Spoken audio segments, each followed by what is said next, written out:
We're going to read chapters 15 through 17 of Sideways Stories from Wayside School.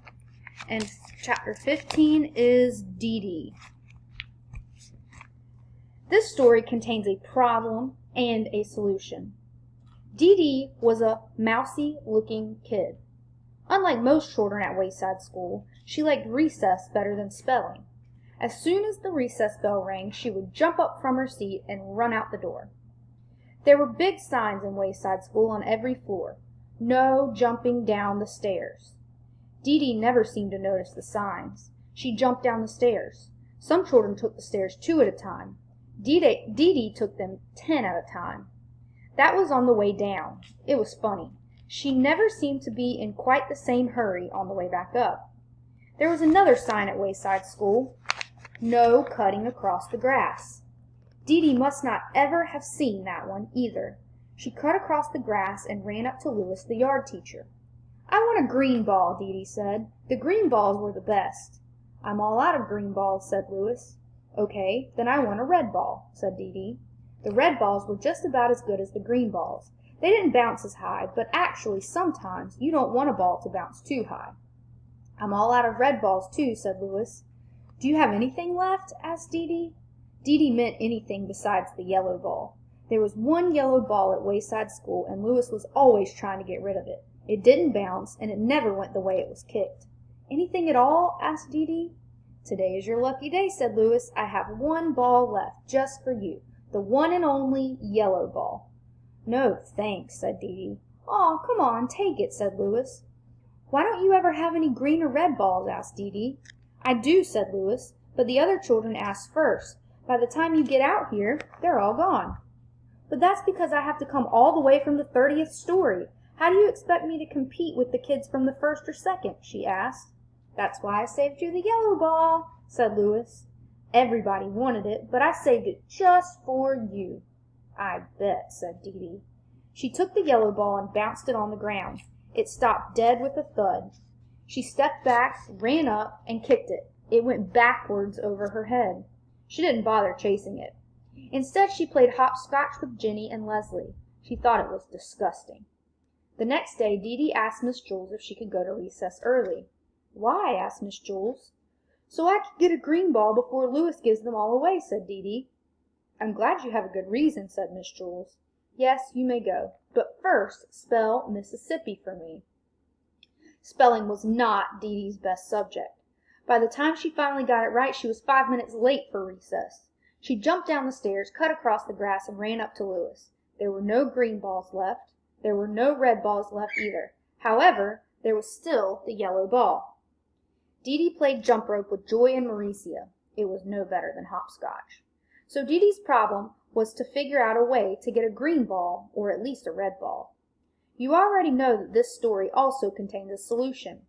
Dee Dee figured it out. See if you can too. Remember everything you know about Dee Dee, Wayside School, and Miss Jules. Hint.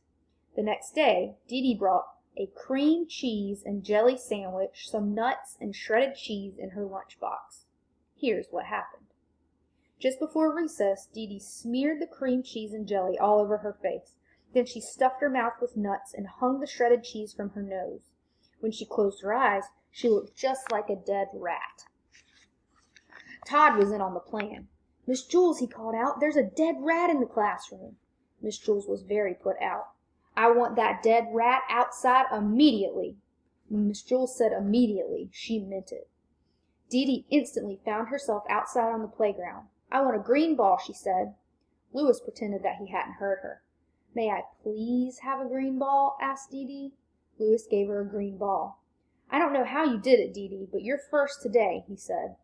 When Miss Jules found out that Dee Dee and Todd had tricked her, she sent Todd home early on the kindergarten bus. Dee Dee threw the green ball on the ground. It bounced 50 feet straight up in the air, and then she caught it. "You don't like me, do you?" she asked Louis. "Sure I do," said Louis. "No, you don't," said Dee Dee. "Yes, I like you," said Louis. "No, you don't," Dee Dee insisted. "Yes, I like you. I really do," said Louis. "Are you sure?" asked Dee Dee. "Yes," said Louis. "Don't you believe me?" "I guess so," said Dee Dee. "Do you like me?" asked Louis. "You bet," said Dee Dee. "You're my best friend." Terrific, said Louis. I always wanted to be best friends with a dead rat. Chapter 16, DJ. DJ skipped up the 30 flights of stairs to Miss Jules's room. He was grinning from ear to ear, from nose to chin, from here to there and back again. "Hey, DJ," Todd shouted. "Glad to see you." Todd was a pushover for smiling faces. Miss Jules heard him. She began to write Todd's name on the board under discipline, but when she saw DJ smile, she put down the chalk. "Good morning, DJ," she said. "What are you so happy about?" DJ grinned and shrugged his shoulders. Miss Jules smiled. Damien looked at the smile on Miss Jules's face, then at Todd's, and finally at DJ's. Then Damien smiled, too. His smile was almost as big as DJ's. They were best friends. Once they saw the two of them smiling, the rest of the class couldn't help but smile. Rondi had a very cute one due to her 2 missing front teeth. Nobody had an ugly smile. Jason came to school late. He was very upset, but the first thing he saw was Damien's smile,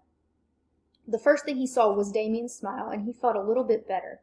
Then he saw Rondi's toothless grin, and he even began to smile a little himself. But when he saw the piano on DJ's face, he fell, laughing, onto the floor. Everybody started to laugh, even Kathy, and she hardly ever laughed except when someone hurt themselves. The whole room seemed to be laughing, not just the people in it. The blackboard chuckled, the ceiling snickered, the desks were jumping up and down, and the chairs were slapping one another on the back. The floor was very ticklish. It laughed until the walls turned purple. The waste paper basket started to sing, and all the pencils stood up and danced. Finally, things began to settle down. Miss Jules wiped her eyes and said, "DJ, why don't you tell the class why you're so happy? At least let us know what we are all laughing about." But DJ just kept on smiling. "Oh, come on, DJ," said Dee Dee. "Tell us." DJ didn't say a word. He couldn't. His mouth was stretched out of shape.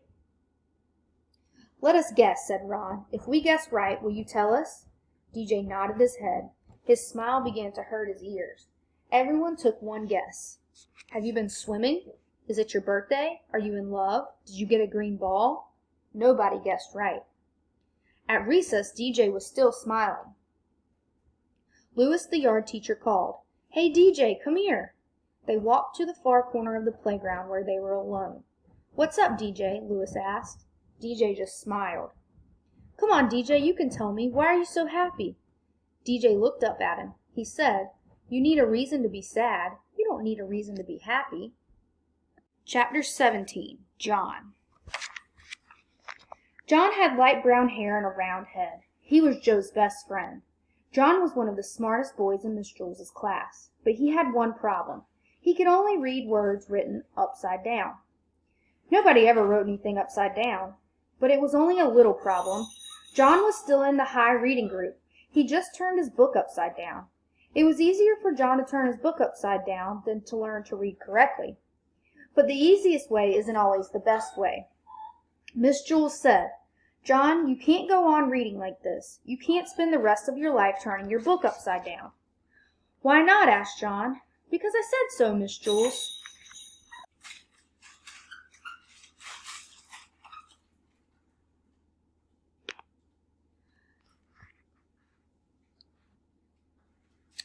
"Why not?" asked John. "Because I said so, said Miss Jules. "Besides, what happens when I write something on the blackboard? You can't turn the blackboard upside down." "No, I guess you're right," said John. "I know I'm right," said Miss Jules. "You're going to have to learn to stand on your head." John couldn't stand on his head. He had given up trying. You would have too if you had fallen over as many times as he had. Joe was John's best friend. He could stand on John's head. Every time John fell over, Joe stood on his head. After all, what are best friends for? "My head is too round, Miss Jules. I can't stand on it," said John. "Of course you can, John," said Miss Jules. "If Joe can stand on your head, so can you."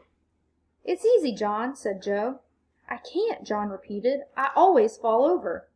"Nonsense," said Miss Jules. "All you have to do is find your center of balance. Now up you go." John put his round head on the floor and swung his legs up. He fell right over. Then Joe stood on John's head. "See, John, it's easy. Nothing to it," Joe said. "We'll help you, John," said Miss Jules. Joe, get off John's head and get me the pillow from under my desk. Nancy, Calvin, come here and give us a hand. Miss Jules took the pillow from Joe and set it on the floor. All right, John, we'll surround you, she said. We won't let you fall. John put his head on the pillow and swung his legs up. He started to fall one way, but Nancy pushed him back. Then he started to fall the other way, but Calvin straightened him out. John kept falling a little bit this way and that way until at last he found his center of balance. Hey, look at me, said John. I'm up. I'm really up.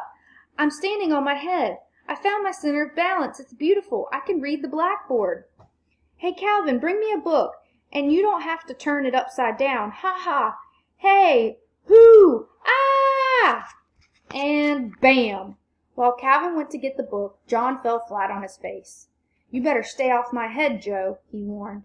Are you all right, John? Asked Miss Jules. Yeah, I think so. I feel a little funny. Hey, I can still read the blackboard and I'm not upside down. I can read right side up now.